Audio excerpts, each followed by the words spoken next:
사람과의 관계를 맺는 게 생각보다 너무 어렵다. 나이도 먹고 있고 공부는 해야겠고 일에 몰입해야 되는데 너무 대인관계에 자신 없다. 가족이나 연인, 친구 바깥에서 나를 알아가는데 정말 도움이 될 만한 거 바로 이겁니다.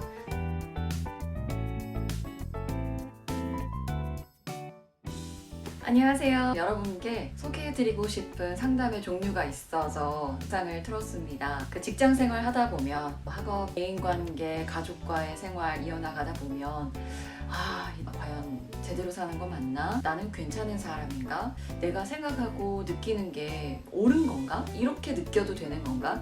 가끔은 나 자신에 대한 거를 세상 속에서 확인하고 싶을 때가 있잖아요. 그리고 자기 이해라는 것, 내가 나를 생각하는 것도 있지만 사회의 여러 조건들에 맞춰서 그 속에서 나를 파악하는 것도 필수적이잖아요. 관계적인 존재니까요. 그런데 나를 알고 또 타인을 알고 하기에는 안전하다라고 느낄 만한 상황이 없기가 쉽습니다. 이 대인관계라는 건 성취랑 같이 맞붙어 있는 경우도 아주 많고 마냥 좋다고 관계 자체를 활용하기가 애매할 때가 있잖아요. 가족이나 연인, 아주 친한 친구 안에서 확인하는 것 범위, 바깥에서 나를 알아가는데 정말 도움이 될 만한 거 바로 이겁니다.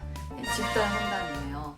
사람들이 모여서 같이 상담을 하는 건데요. 5명에서 많게는 15명, 20명까지 사람들이 한날 한시에 어떤 특정한 목적을 가지고 모입니다. 처음에는 상담사가 집단 상담 모임을 꾸렸을 때 공지를 하겠죠. 정서적 감수성을 훈련하는 집단, 관계가 너무 어려워요. 그런 걸 중심으로 같이 머리를 맞대보는 집단, 몸에 있는 긴장을 풀고 이완을 하면서 마음을 돌보는 명상이라든가 신체 기법으로 하는 집단 등등등등 종류가 많은데요. 상담사들도 이게 좋다는 걸 알고 많이 참여합니다. 집단 상담을 잘 이끌기 위한 리더가 되기 위해서 집단 상담에 참여도 많이 하는데 저도 집단 상담에 참여하면서 마음의 원동력을 얻어갈 때가 상당히 많아요. 이렇게 같은 주제에 기대하는 바를 가지고 집단이 모이면 뭘 하냐, 일단 방식에 대해서 설명을 드려야 좀 그려지실 것 같아요. 대체로는 구조화, 반구조화, 비구조화가 있어요. 구조화는 틀이 정해져 있다는 거고 비구조화는 그런 틀이 없다는 뜻일 테니까 반구조화는 중간의 성격을 띠고 있는 집단이겠죠. 구조화 집단 상담은 뭘까요? 간단하게만 말씀을 드리자면 어떤 진행의 순서, 역할 이런 것들이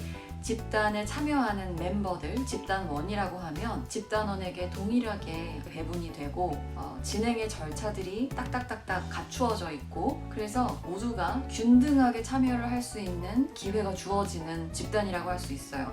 그래서 집단 리더가 어떤 구조 전체를 이끌어가는 리더십이 강조가 될 수 있고요. 비구조화 집단은 집단원의 자발적인 참여가 굉장히 많이 필요한 집단이에요. 어떤 게 좀 더 쉬워 보이세요? 사람에 따라 다르겠지만 처음인 분들, 또 낯설고 집단 자체에서 뭘 어떻게 해야 될지 좀 난감할 때는 이 구조화된 집단이 쉬울 수 있을 것 같아요. 예를 들어 볼게요. 주제가 직장 내 인간관계가 너무 어려워요 라면 집단원 10명이라고 치고 별명을 짓습니다. 해, 별, 세진님 이런 식으로 여러 가지로 짓고요. 별명으로 서로를 불러가기도 하고 실명으로 부르기도 하고 집단 리더가 세진님은 직장 내에서 어떤 문제가 어려우세요? 라고 물으면 집단원 나머지가 한 명씩 다 어떤 문제가 어려운지를 얘기를 나누는 거예요. 그러고 리더가 다시 또 10명에게 묻습니다. 그렇다면 별님, 해님, 세진님 각각 지금 방금 구름님께서 하신 얘기가 어떻게 들리세요? 라고 물어보면 구름님은 나머지 9명이 구름님이 한 얘기에 대해서 또 피드백을 합니다. 구름님이 생각보다 너무 시리어스하게 생각하시는 것 같아요. 다른 또 사람이 얘기합니다. 정말요? 저도 똑같은 고민을 하고 있었는데 저는 끙끙 앓고만 있었어요. 또 세진님이 얘기합니다. 진짜 힘드셨을 것 같은데 저는 솔직히 그냥 인간사 원래 그런 거라 생각해서 쿨하게 넘기고 있었어요. 근데 그걸 1, 2년 동안 고민하고 있으셨다니까 놀랍네요. 이런 식으로 피드백을 했다고 쳐요. 그러면 리더가 구름님에게 물어봅니다. 구름님, 나머지 가족분의 얘기가 어떻게 들리셨어요? 그러면 구름님이 또 얘기할 거 아니에요. 예를 들어 제가 고민하던 게 다른 사람도 하던 고민이었다는 걸 이제야 알았네요. 뭐 이럴 수도 있고, 아니면 저는 진짜 이걸 평생 고민이라고 생각하고 있었는데 다른 분들은 별거 아니라고 생각하시는 것 같아서 좀 깜짝도 놀랐고요. 이런 면에서는 상처가 되네요. 그 이후에 원래 틀 안에 정해져 있던 주제를 가지고 다음 순서로 넘어가기도 하고, 혹은 한 집단원이 굉장히 뭐 상처를 받은 흔적이 역력하고 이게 다른 집단원도 비슷한 주제로 나눌 만해서 서로 좀 배워가는 시간이 될 수 있다면 리더가 그걸 포착을 해서 그렇다면 구름님 지금 이 감정이 올라왔는데 이 감정을 조금 더 다뤄볼까요?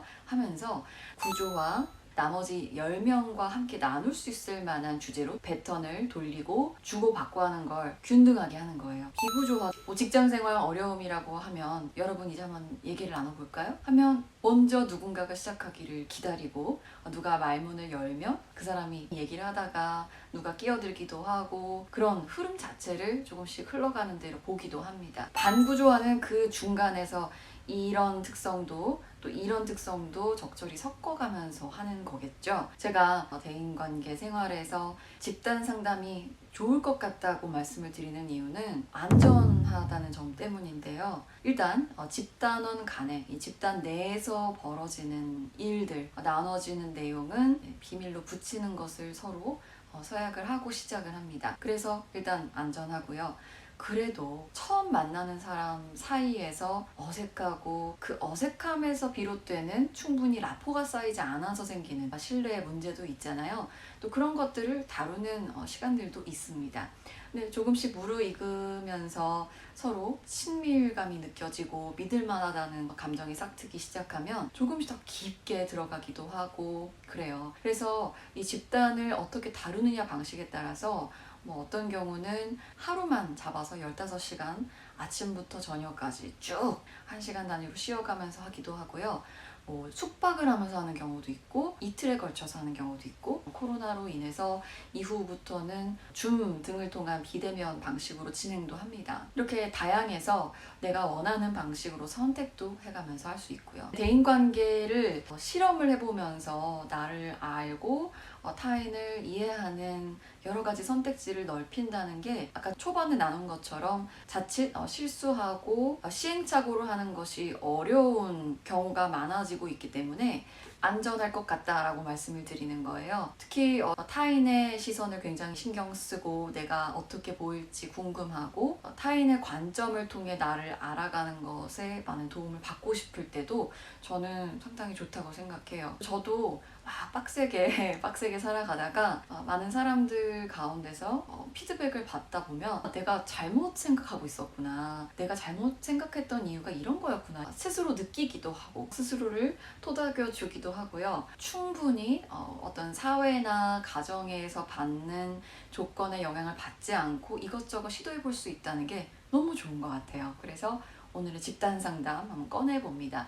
대인관계에 좀 자신이 없지만 여러 사람들과 함께 대화를 나눠보면서 새로운 나를 알고 싶고 자신감을 얻어가고 싶으신 분들 특히 추천하니까요. 참여해보시길 권해드립니다. 여기서 마무리하고요. 다음에 또 인사드릴게요. 안녕.